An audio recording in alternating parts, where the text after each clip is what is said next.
தொடர்ந்து நேரத்திற்கான தலைப்புச் செய்திகளை பார்க்கலாம்.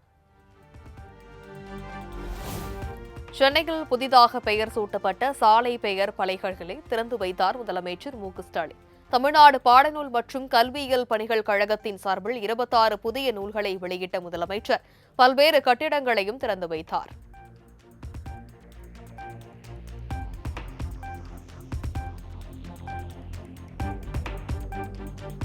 மீனவர் நலத்துறையில் 38 நபர்களுக்கும், பால்வளத்துறை சார்பில் 18 நபர்களுக்கும் பணி நியமன ஆணை. மொத்தம் 62 நபர்களுக்கு பணி நியமன ஆணைகளை வழங்கினார் முதலமைச்சர் மு.க.ஸ்டாலின்.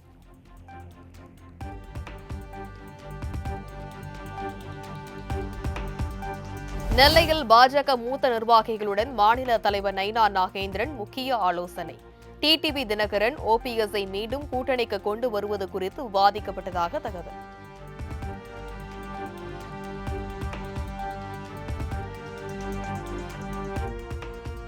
அரசு சார்பில் நடைபெற்றது கல்வி விழா அல்ல, பாடல் வெளியீட்டு விழா என சீமான் விமர்சனம். கல்வித்துறை லாபம் ஈட்டும் துறையாக மாறிவிட்டது எனவும் விளாசன்.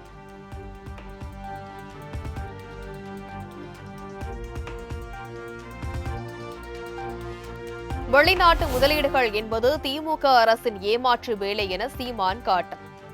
மக்கள் வசதிக்காக சாலை போடுவதாக கூறி நிலங்களை கைப்பற்றும் அரசு சுங்க கட்டணம் வசூலிப்பது ஏன் எனவும் ஆவேசம்.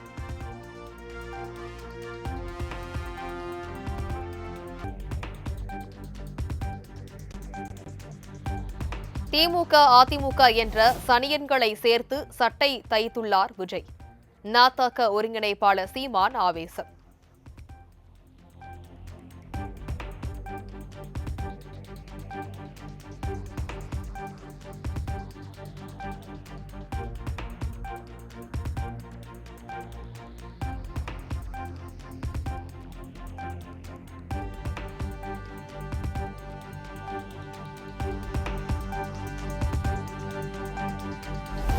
கரூரில் நாளை தவேக தலைவர் விஜய் பிரச்சாரத்திற்கு அனுமதி. அதிமுக பொதுச் செயலாளர் எடப்பாடி பழனிசாமி பிரச்சாரம் மேற்கொண்ட அதே இடத்தில் அனுமதி அளித்து காவல்துறை.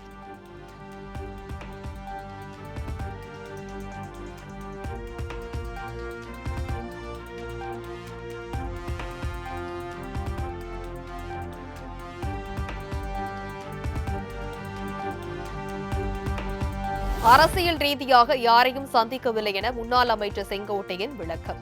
வதந்திகளுக்கு எல்லாம் பதில் சொல்ல முடியாது எனவும் காட்டம்.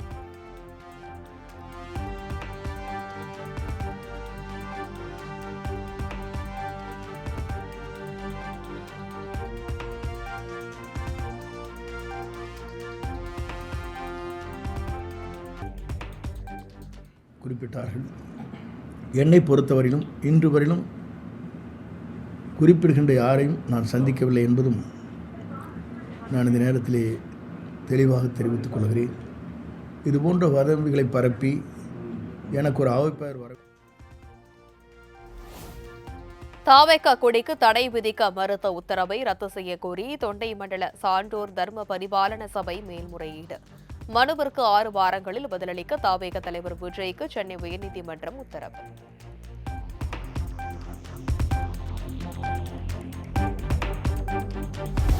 தான் இசையமைத்த பாடல்களை தன் அனுமதி இல்லாமல் பயன்படுத்த தடை விதிக்க கோரி இசையமைப்பாளர் இளையராஜா வழக்கு.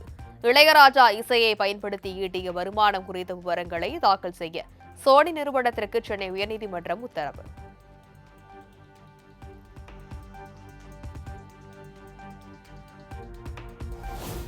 ஒரு கட்சி தலைவரை பிச்சைக்காரன், ஒட்டு போட்ட சட்டைக்காரன் என எடப்பாடி பழனிசாமி பேசுவது வன்மம் என செல்வ பெருந்தகை காட்டம்.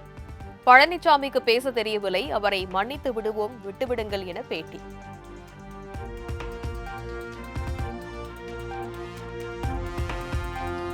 காலாண்டு விடுமுறையில் தனியார் பள்ளிகள் சிறப்பு வகுப்புகள் நடத்தக்கூடாது என பள்ளிக்கல்வித்துறை சுற்றறிக்கை. விதிமுறைகளை மீறி சிறப்பு வகுப்புகள் நடத்தும் தனியார் பள்ளிகள் மீது நடவடிக்கை எடுக்கப்படும் எனவும் எச்சரிக்கை.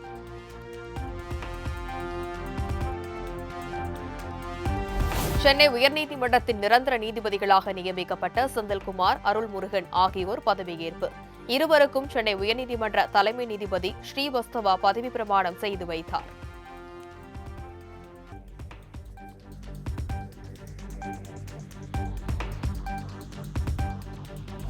சென்னை கிண்டியில் அமைந்துள்ள ஆளுநர் மாளிகைக்கு மின்னஞ்சல் மூலம் மர்ம நபர்கள் வெடிகுண்டு மிரட்டல். சென்னை உயர்நீதிமன்றம் மற்றும் டிஜிபி அலுவலகத்திற்கும் வெடிகுண்டு மிரட்டல் விடுக்கப்பட்டதால் பரபரப்பு.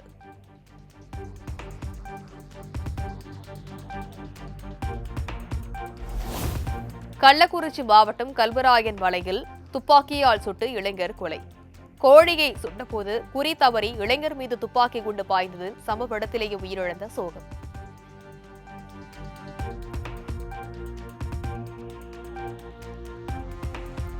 கோவை அருகே நிகழ்ந்த விபத்தில் மகளிர் காவல் நிலைய பெண் ஆய்வாளர் உயிரிழப்பு. பைக்கில் சென்ற பெண் ஆய்வாளர் மீது லாரி மோதிய பதைபதைக்க வைக்கும் சிசிடிவி காட்சி.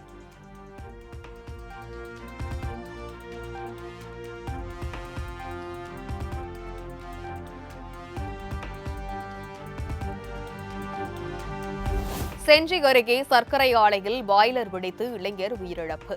உடலை கைப்பற்றி காவல்துறையினர் தீவிர விசாரணை.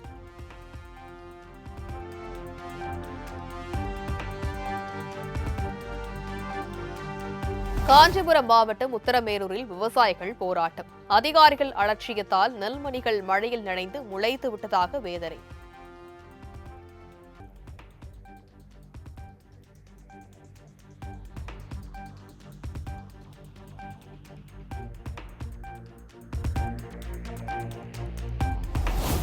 மதுரை சமயநல்லூர் அருகே கழிவறைக்கு செல்லும் பெண்களை ஆபாச வீடியோ எடுத்த விவகாரம்.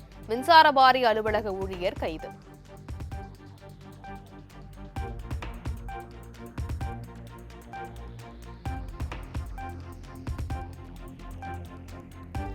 கன்னியாகுமரி மாவட்டத்தில் தொடர்ந்து பெய்து வரும் கனமழையால் பொதுமக்களின் இயல்பு வாழ்க்கை பாதிப்பு.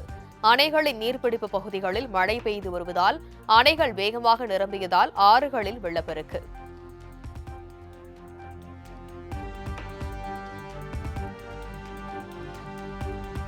கன்னியாகுமரி மாவட்டத்தில் வெளுத்து வாங்கி வரும் கனமழையால் மீனவர்கள் கடலுக்குள் மீன்பிடிக்க செல்ல தடை விதிப்பு.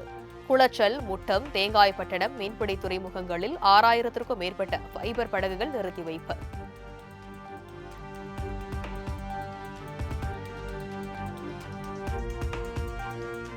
குமரி மாவட்டத்தில் பெய்து வரும் மழை காரணமாக கோதை ஆற்றில் வெள்ளப்பெருக்கு. திருப்பரப்பு அருவியில் தண்ணீர் ஆக்ரோஷமாக கொட்டி வருவதால் சுற்றுலா பயணிகள் குளிக்க தடை.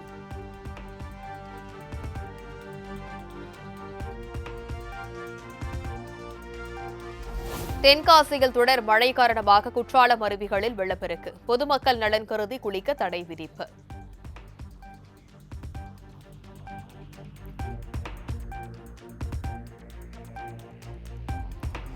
திருவெரும்பூர் அருகே கள்ளக்காதல் பிரச்சினையில் பேருந்து ஓட்டுநர் கத்தியால் குத்தி கொலை. கள்ளக்காதலி மற்றும் அவரது கணவரையும் கைது செய்து போலீசார் விசாரணை.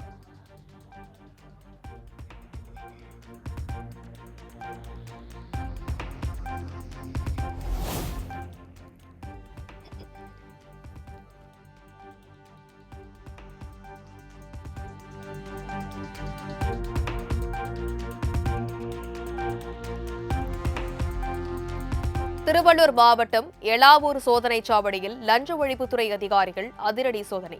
கணக்கில் வராத 3,54,000 ரூபாய் ரொக்கம் பறிமுதல்.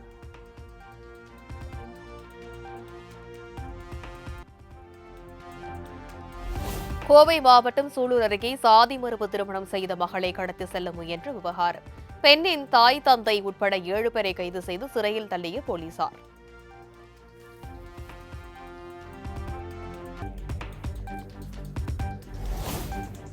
கோவை வடவள்ளி அருகே யானை தாக்கியதில் தொழிலாளி பலி. படுகாயங்களுடன் மருத்துவமனையில் அனுமதிக்கப்பட்டிருந்த நிலையில் சிகிச்சை பலனின்றி உயிரிழப்பு.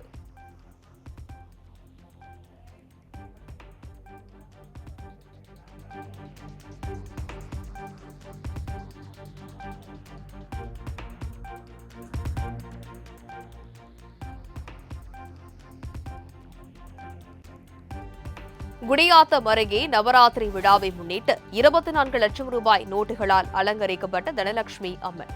திரளான பக்தர்கள் பக்தி பரவசத்துடன் சாமி தரிசனம்.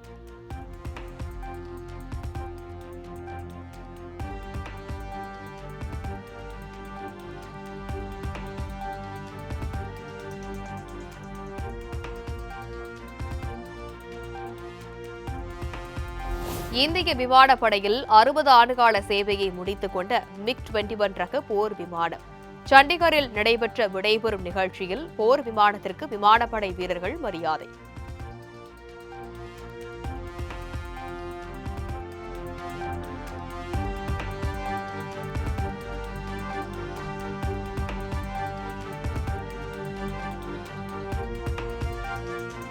ஆசிய கோப்பை தொடரில் சூப்பர் 4 சுற்றில் வங்கதேசத்தை வீழ்த்தி இறுதிப் போட்டிக்கு தகுதி பெற்றது பாகிஸ்தான். ஆசிய கோப்பை வரலாற்றில் முதல் முறையாக இந்தியா பாகிஸ்தான் அணிகள் இறுதிப் போட்டியில் மோதல்.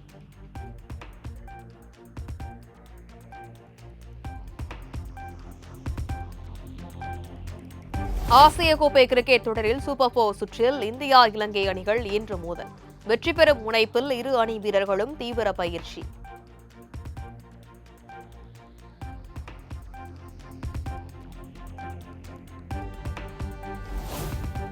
மேற்கு இந்திய தீவுகள் அணிக்கு எதிரான டெஸ்ட் தொடருக்கான இந்திய அணி அறிவிப்பு. சுப்மன் கில் தலைமையிலான இந்திய அணியில் ஜெகதீசன், சாய் சுதர்சன், வாஷிங்டன் சுந்தர் ஆகிய 3 தமிழக வீரர்களுக்கு இடம்.